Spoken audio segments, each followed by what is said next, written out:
So it is a Transformer Tuesday. We are doing it a little later than normal here on the podcast, primarily because I was waiting for some images from Hasbro marketing in relation to this big reveal today.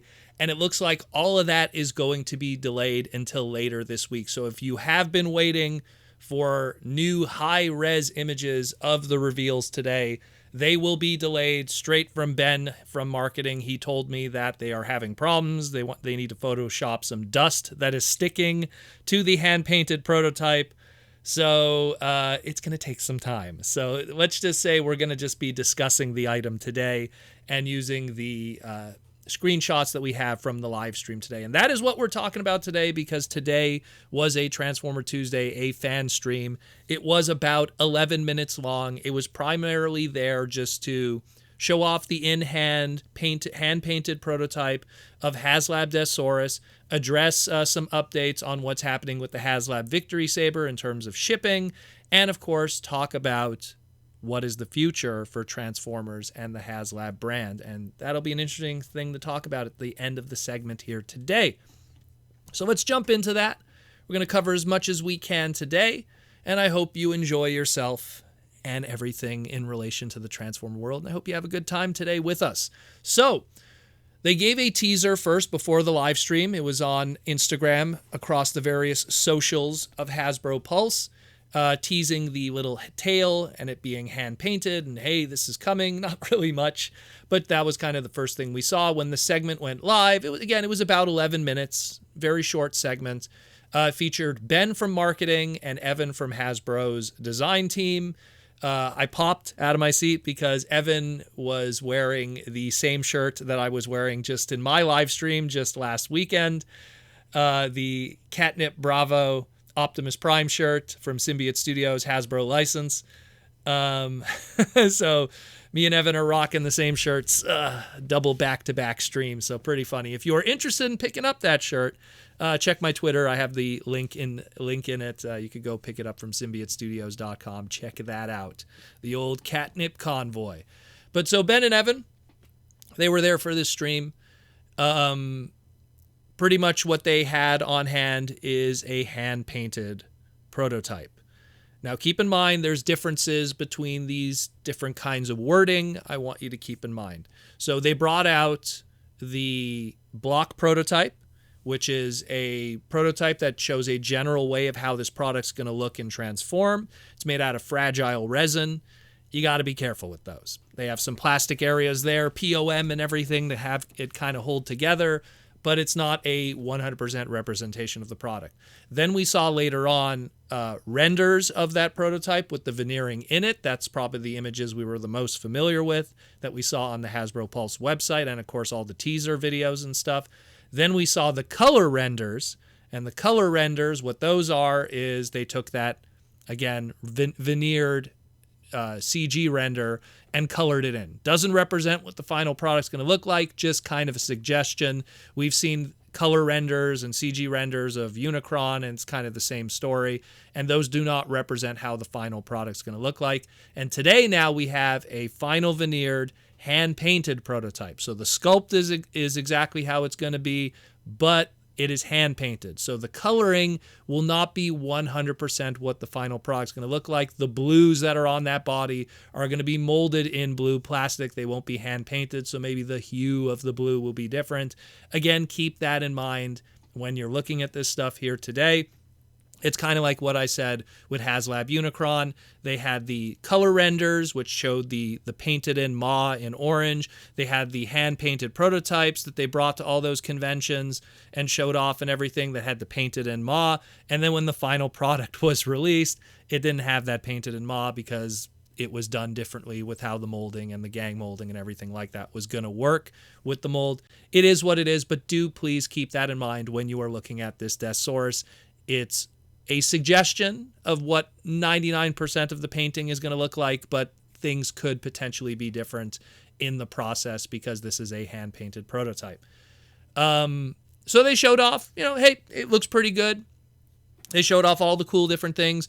The stuff that definitely was factory applied, that will be factory applied, that isn't a hand-painted kind of situation, is, of course, the tampographs and those kind of tampos that were put on the body, the Decepticon logo, the little kind of designs that are associated with Deathsaurus from Transformers Victory. That stuff is definitely going to be factory applied and will look the same in the final product. Of course, this time around they're using chrome and vac metal on specific areas of the figure. Now, Evan said that the original Deathsaurus had chrome in those same areas. Evan's kind of incorrect there, but I think it's more so the fact that he's never had one probably in hand, because if you look at images of the original Generation 1 Transformers Victory Deathsaurus toy from 1989, 1990, it looks like it's chrome on the wing areas of Tiger Chest or Tiger Breast, as I would call it. But it's actually like a GPS kind of gold. It's not really chrome. The only chrome on the original Deathsaurus is actually the alt mode Griffin beast head and its neck area. That's all silvery chrome and stuff. But the rest of it, any gold areas, it's just like a kind of GPS sparkly plastic. And when you see it in images online, I could understand them mistaking it for something that might be chrome. But they used chrome for those areas on the Tiger Chest, Tiger Breast, and other areas. And it pops. It looks pretty good. It's definitely going to be a fingerprint nightmare for when you're popping it out of his chest and everything. And I'm kind of curious how the long term will be for the chrome and everything. Will it flake or will it be strong and sealed? I hope so. But it looks good. It looks good. Me personally, I think I would have went for a more matte kind of color, but that's just my personal opinion. When it comes to stuff that I kind of look at emulating animation models, I kind of aim more for those matte colors, unless, you know, the animation model did have some kind of glimmer to it. But it's, you know, at the end of the day, it's small. It's not a big deal, but it's just what I would have kind of preferred. Now, we don't have a hand-painted shot of the alt mode. Again, because this is a hand-painted prototype, they are very terrified to transform it in that moment to show the alt mode, because it's a hand-painted prototype. The paint is going to chip all over the place and be a mess. So when they're going to bring it into the photography factory, they're going to very carefully transform it to show both modes. So we don't know what the alt mode looks like. We don't know if they chromed that Griffin head properly. It's kind of hard to see, but we will see with that. So again, not a 100% representation of what the final product will be in colors, just more of a suggestion. And that even applies more, and I kind of hope so it's the case here when it comes to some of the extra accessories here, because when he shows the living metal destroying cannon, the colors are hand-painted on it, and it looks very different than what the color renders were, and I really liked the color renders because it was very accurate to the original animation model.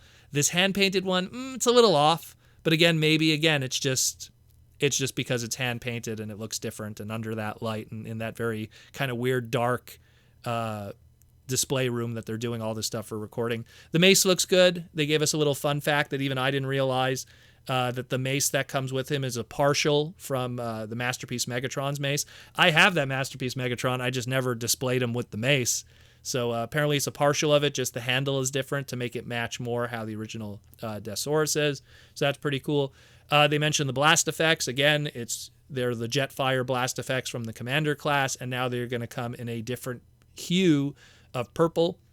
So we already have two kinds of color waves of those blast effects, the original Commander class Jetfire and the Shattered Glass one. And now we're going to have those coming with this one here in some kind of purple. It's going to be a dark purple, light purple, Energon-y kind of pink purple. We don't know, but some kind of purple. They just mentioned that it's going to come in that color wave. Then they brought out a deluxe class Siege Hound to show size comparisons. So they had the Victory Saber combined there. They had the block prototype, and then they had this color hand-painted proto. And now they're kind of comparing them and showing the size and stuff. Again, he's ever so slightly shorter than a Commander class Jetfire. That's, again, the consensus. So keep that in mind in terms of its size and stuff. But it's pretty much a slight, very, very like a couple centimeters shorter than a Commander class figure. But of course, it has the big wide wings and stuff, so it kind of makes it up in other areas, I would assume.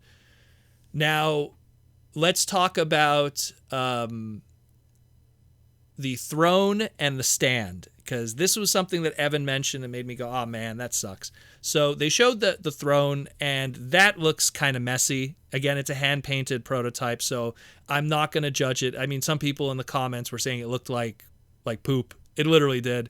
It's supposed to have more of a purpley kind of color. That's what the color render showed. That's how it looked in the show.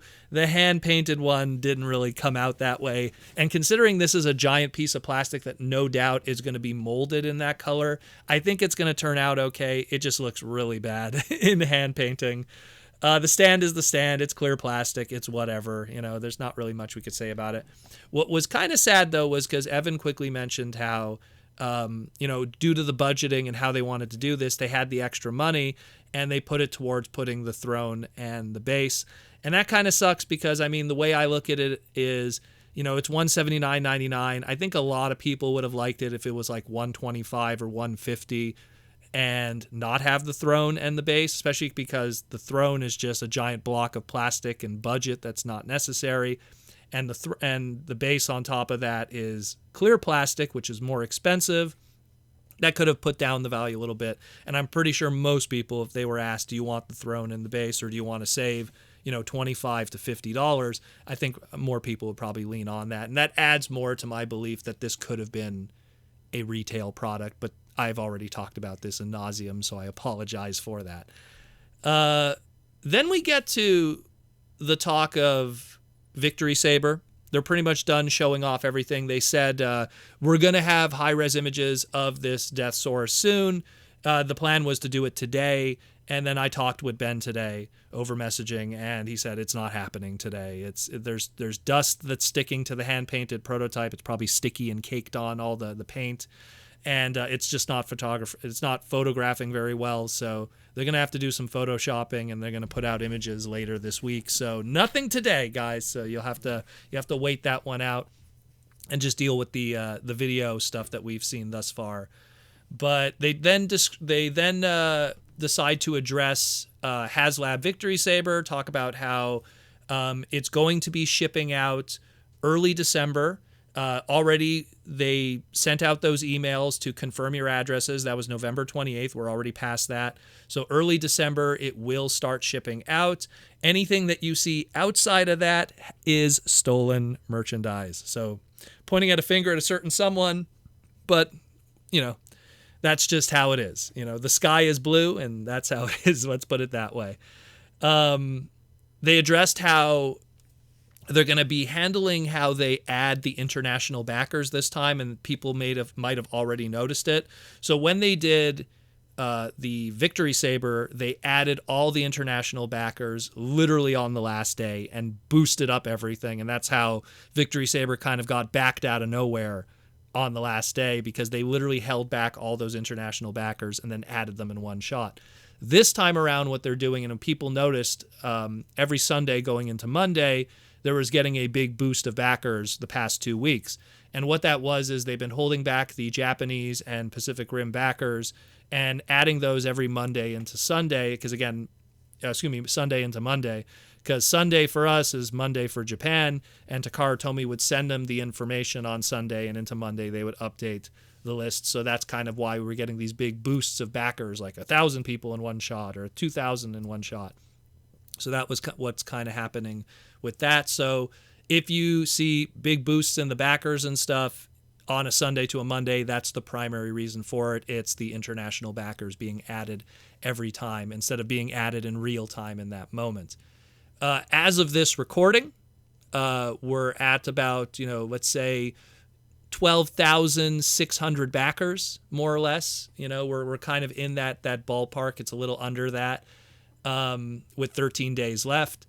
So it's getting there. It's getting there. Obviously, it's still like a good 1,400 away from getting to the extra accessories. Hopefully it gets to that, because that's very important. Because another thing that, again, they budgeted all of this. The $179.99 was budgeted with the intent that you get everything, that you get the throne, that you get everything. If you don't get the throne in the stand, you're still paying $179.99, which will suck. So let's just hope that it, again, I could live without the throne, but It's something that if I'm going to pay $179.99, I better get everything, even if this product is a little bit overpriced. And again, we're still like 4,400 away from the throne in the sand. Hopefully we get to that too. Now we could kind of really see it every Sunday to Monday, the updates and everything like that. So there's that's going on with Deathsaurus and its numbers. They addressed that the next Haslab item is not going to be a Transformers Victory character.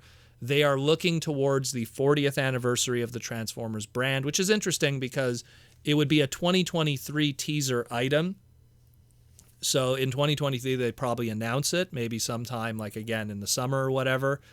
And then it would be something that would probably release in late 2023, early 2024 for the 40th anniversary of the brand. They said whatever they decide, it's something that has to represent the 40th anniversary of the brand proper, and Transformers Victory is not the case of that. Those kind of words right there make me go, well, they've already said they don't want to do Optimus Prime characters in Haslab or leader characters in general that are of the Optimus Prime flavor. They already said they don't want to do a gun Megatron, so Megatron is off the table there in a 40th anniversary kind of thing. It kind of leans again on my saying, hey man, just do Primus. Just do Planet Cybertron, do Primus. That is a 40th anniversary item right there. I've always said Haslab, in my opinion, should be items that don't make sense for the retail market. And we already had the discussion a few days ago about it's not about obscure. Obscure is not the name of the game, because anything could exist in retail right now with its obscurity. It's more about size of price point. And something like Deathsaurus, and I still stand by it, is something that could have been on a Walmart or a Target shelf, but something like the Unicron, not so much so. We don't live in that kind of world today. We don't have the big box Toys R Us in the United States anymore that could carry that kind of product. So it's something where I could see a Primus. I could see a Planet Cybertron. I could see them going to multiple conventions showing off this iconic, piece of pop culture, which is the Planet Cybertron, that even non-Transformer fans are aware of its existence. That would probably be the next logical route, and it's a good 40th anniversary item. I can't really think much of what else would represent 40th anniversary outside of that. Maybe Devastator? That's, again, think big. Think big, think Hasbro, and think Transformers representing that brand in a mainstream kind of nature.